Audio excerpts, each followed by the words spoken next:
అంటే రాజేంద్ర చోళుడు నేను తీసుకెళ్తాను బావా అన్నాడు.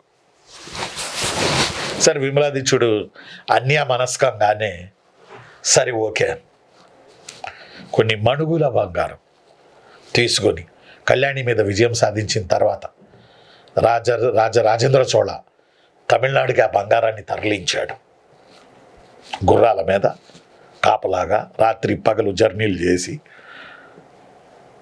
తంజావూరుకి తరలించాడు ఆ బంగారాన్ని. రాజేంద్ర చోళుడు వాళ్ళ ఫాదర్ రాజరాజ చోళ.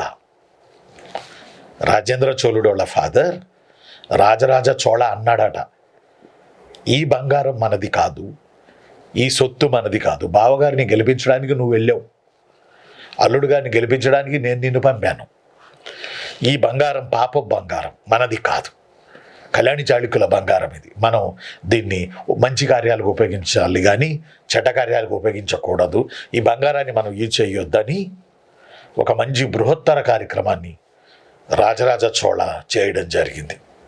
ఈ బంగారంతో ఓ బృహత్తర కార్యక్రమాన్ని రాజరాజ చోళ చేయడం జరిగింది ఈ బంగారంతో. ఆ బృహత్తర కార్యక్రమమే బృహదీశ్వర ఆలయం. ఇప్పటికీ భారతదేశంలో అతి ఎత్తున శిఖరం కలిగిన ఏకైక టెంపుల్, 16 అంతస్తులు కలిగిన టెంపుల్, శివాలయాలతో కూడిన టెంపుల్ తంజావూరు బృహదీశ్వర టెంపుల్ రాజరాజ చోళ నిర్మించాడు. సొమ్మేమో కళ్యాణి చాళుక్యులది.